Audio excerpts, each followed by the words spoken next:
केंद्र सरकारचा एक धक्कादायक सर्वेक्षण आहे ते पुढे आलेलं आहे आणि यामध्ये देशभरातील अनेक शाळांमध्ये विदारक परिस्थिती आहे। त्यामध्ये कॉम्प्युटर देखील बंद अवस्थेत आहेत, इंटरनेट सुविधा देखील उपलब्ध नाही आहेत। आपल्यासोबत चर्चा करण्यासाठी आणि बातचीत करण्यासाठी शिक्षक आमदार जयंत आजगावकर सर आहेत। सर, स्वागत आहे लोकशाही मराठीमध्ये।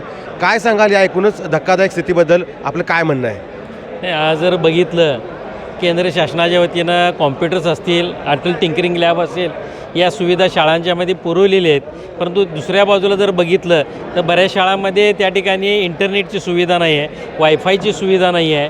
त्याचबरोबर लाईट बिल भरण्यासाठी सुद्धा शाळांच्याकडे आज पैसे नाही आहेत। आज आमची मागणी आहे की सोलरची लाईट त्या ठिकाणी शाळांना मोफत केंद्र शासनाने दिली पाहिजे।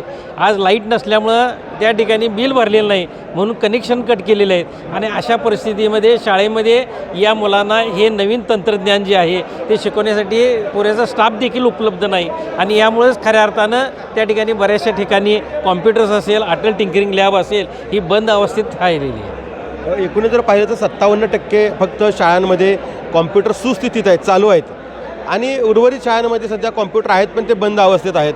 हे कसं पाहता या सर्वेक्षण आता जे पुढं आलेलं आहे त्याचा विद्यार्थ्यांवरती खूप मोठा परिणाम होतो असं वाटत नाही का? 100% याच्यामध्ये खऱ्या अर्थानं मुलांना जे शिक्षण आहे ते आधुनिक शिक्षण जर द्यायचं असेल तर ही टेक्नॉलॉजी त्यांना माहिती झाली पाहिजे आणि ही टेक्नॉलॉजी माहिती होण्यासाठी प्रत्येक विद्यार्थ्याला कॉम्प्युटर हाताळणं गरजेचं आहे आणि अशा परिस्थितीमध्ये बऱ्याच शाळांच्यामध्ये हे सुस्थितीत नाही आहेत, कारण यांचा एकदा प्रोजेक्ट दिला की त्यासाठी लागणारा मेंटेनन्सचा जो खर्च आहे तो खऱ्या अर्थानं शासनाकडून दिला जात नाही, त्याचीसुद्धा दखल शासनाने घेतली पाहिजे। आता लोकशाही मराठीने ही बातमी आहे ती लावून धरलेली आहे। आता नेमकं तुम्ही शिक्षक आमदार म्हणून पुढं तुम्ही या बाबतीत काय नेमकं करणार आहात राज्य सरकारला जाग आणण्यासाठी?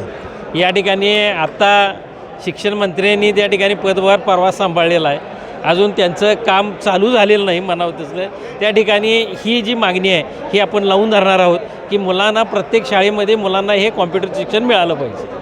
नक्कीच आपण पाहतोय जयंत आजगावकर सरांनी सांगितलेलं आहे की प्रत्येक मुलाला हे शिक्षण आहे, कॉम्प्युटरचं विशेषतः शिक्षण आहे हे मिळालं पाहिजे आणि त्यासाठी आपण शिक्षण मंत्र्यांची देखील भेट घेऊन या संदर्भात मागणी करण्याचं त्यांचं म्हणणं आहे।